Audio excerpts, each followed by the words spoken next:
From CBS News Bay Area, this is the Afternoon Edition. And right now on the Afternoon Edition, it's been a challenge for years. Now there's a new plan to tackle homelessness in San Francisco. Good afternoon, I'm Ryan Yamamoto. San Francisco Mayor Daniel Leary is launching an effort over the next year to get homeless people off the streets and into housing. I just signed an executive directive focused on breaking the cycle on our streets of homelessness and our behavioral health crisis. This, of course, was on social media where Mayor Leary calls it his Breaking the Cycle executive directive. It includes goals for both short and long-term improvements to city programs that help the unhoused and mentally ill. That includes revamping street teams and making it easier for people to move through the shelter system. Leary says within the next 6 months, the city will add new shelter beds and do a review of how it's spending money on homelessness. VTA is now seeking state intervention as workers' strike enters its second week in Santa Clara County. The transit agency sent a letter to the governor this weekend asking for a fact-finding investigation to help end the strike. And it's calling on the governor to order drivers and operators back to work while talks continue. 1,500 employees are on strike demanding higher wages and a third-party arbitration. The strike has shut down service for 100,000 daily riders in Santa Clara County. Union workers are expected to give an update on negotiations this evening.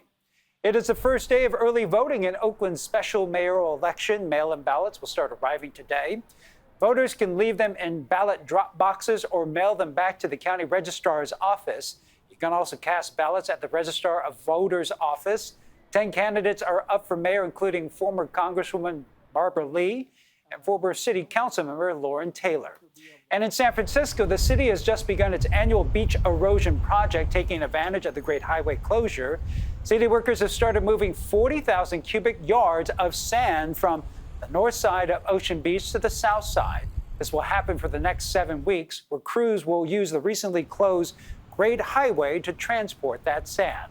And over the weekend, there was a big show of support at Ocean Beach. More than 100 people came together in the Sunset District to repair a mural recently vandalized near the new Great Highway Park.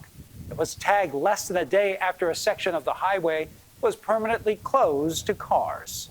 It's beautiful. I mean, it's really heartbreaking to hear about it, but this response is amazing, and I think it shows the heart of this neighborhood. You know, we're here to help, and it's going to be a beautiful addition to the park. Well, the cleanup efforts will continue Wednesday and Friday. First alert weather right now, some scattered showers in parts of the Bay Area. Let's get a live look with Jessica Birch inside the Virtual View studio. Hey, Jess.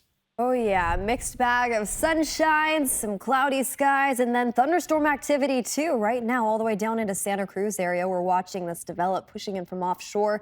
To add to that, we're going to continue to watch on and off showers widespread throughout all the Bay Area.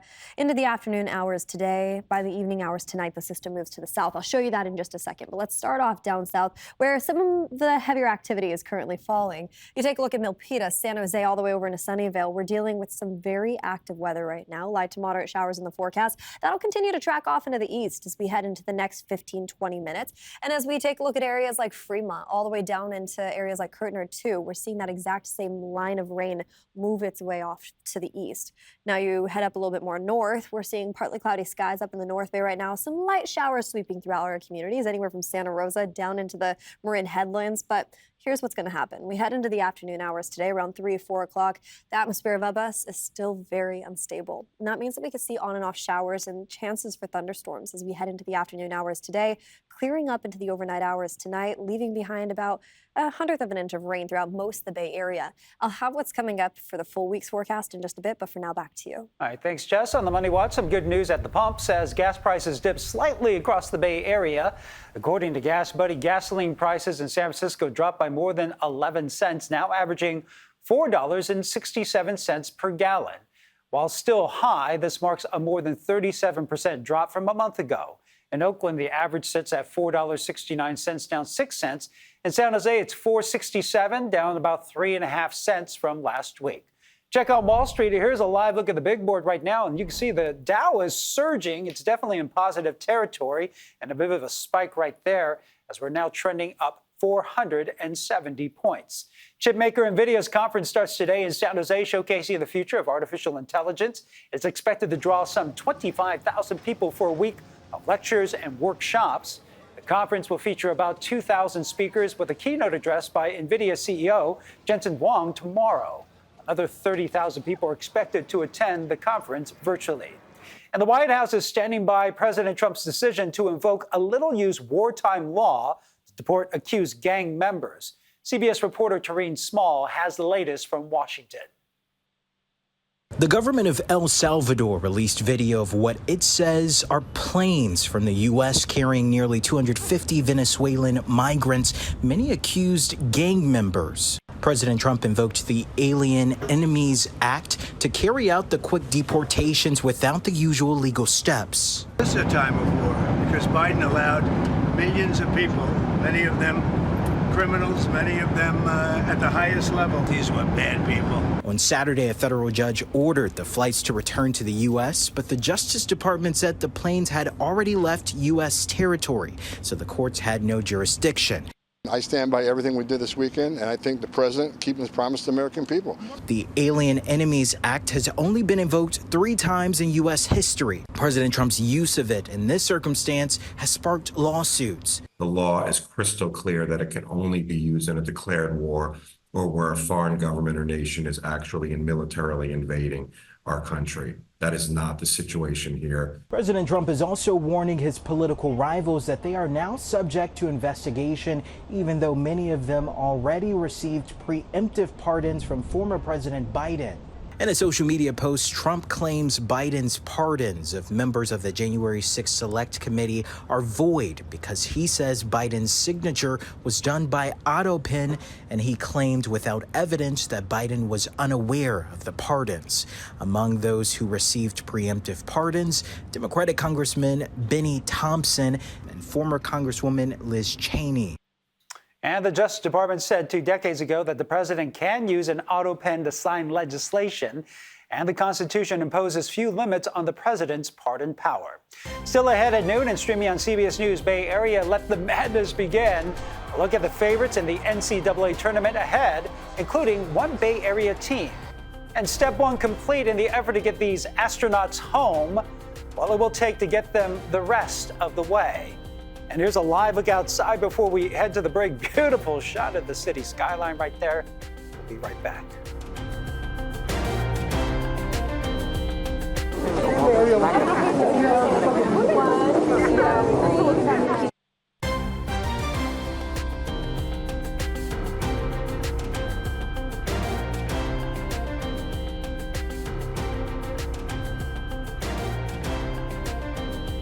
New at noon, the California United Way just got an influx of cash from Wells Fargo. The bank announced a $1 million grant for the nonprofit. The money will be split between 12 United Way offices in California. $250,000 is coming to the Bay Area. It will help fund their Spark Point program, which provides support to families in increasing their credit, meeting their savings, increasing their income. And it will go towards supporting families and those goals with Spark Point and free tax prep, for example. United Way says thousands of families will benefit from the grant. Well, the Game Developers Conference is at San Francisco's Moscone Center this week. GDC is celebrating game history and exploring game preservation this year. Some of the biggest names in gaming are set to attend, with thousands expected for talks, sessions, and networking events. Okay, taking a live look at downtown San Francisco. It's St. Patrick's Day, and the Downtown Asset Partnership is hosting a free celebration at the Front Street Entertainment Zone from 2 to 10 p.m.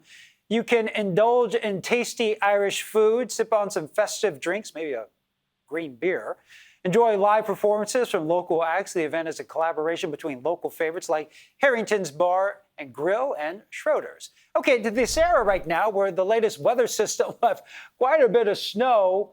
This was the drive along I-80 in Placer County this morning in the chain control zone. So let's check back in with meteorologist Jessica Burtz as we give a live look at the Golden Gate Bridge. So snowy in the mountains, clear right now near the Pacific.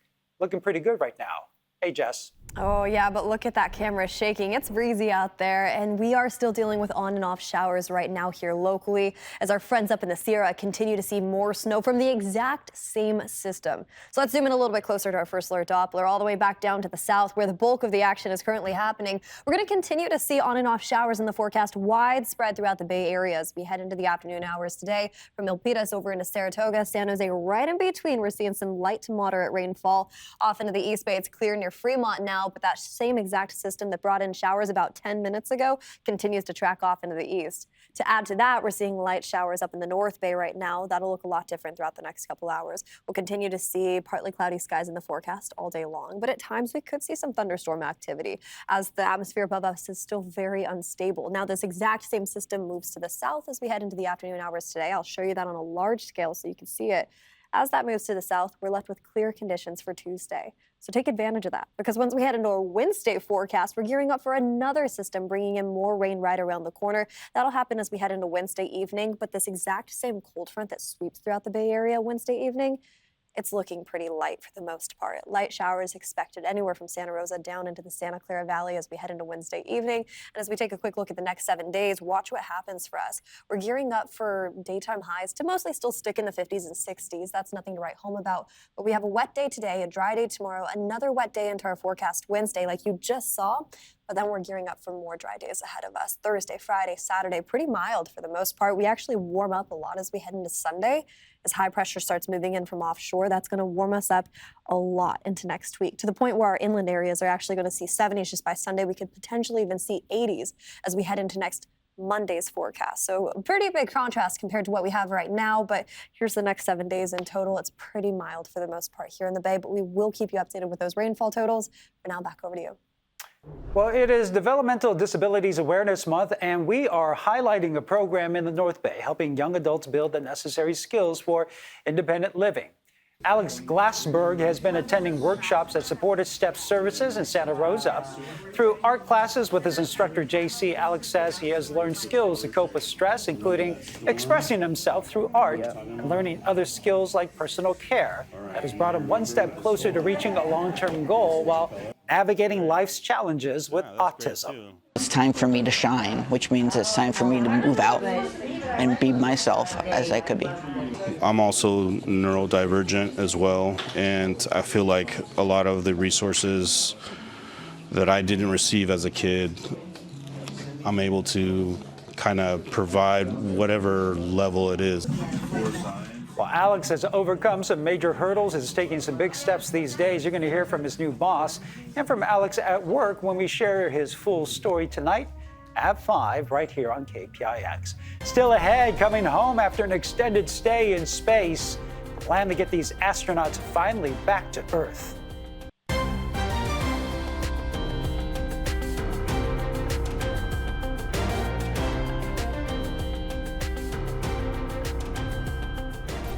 Well, 2 American astronauts who have been at the International Space Station 9 months longer than originally planned are one step closer to coming home. CBS's Mark Strassman has that story.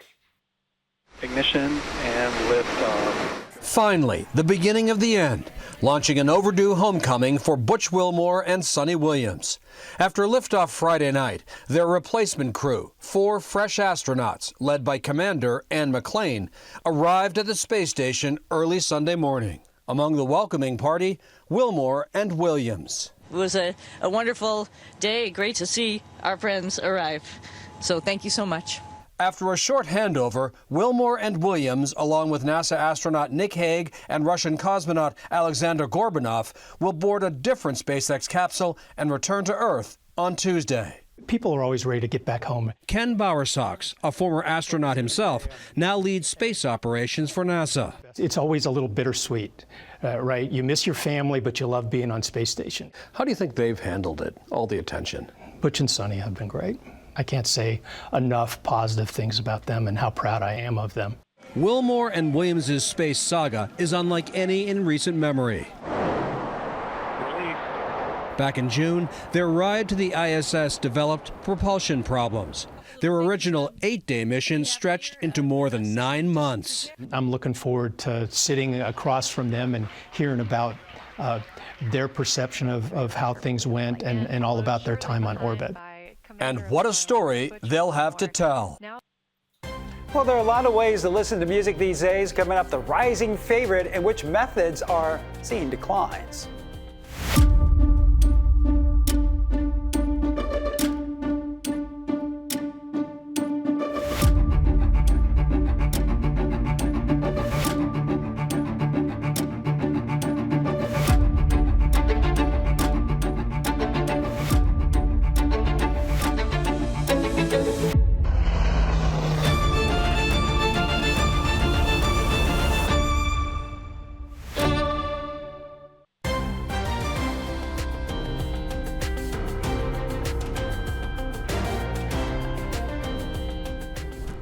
Well, late night TV's Conan O'Brien will be back to host the 2026 Oscars for the second year in a row.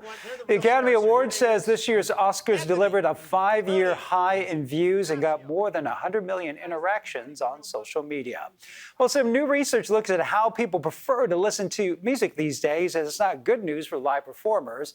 A poll of about 2,000 U.S. adults found that 38% of them believe streaming services like Apple Music and Spotify are the best way to listen to music. 13% prefer CDs, 12% say vinyl. These are my favorite people, the 1% who still love their cassettes. Only 15% said going to a show and listening to live music was the best way to hear their favorite tunes. People just don't know the realization and the joy of a double-deck boombox. Gotta love it. That's it for the afternoon edition. Remember, we're streaming 24/7 on the free CBS News app. Our next newscast is at 5 o'clock. Have a great afternoon.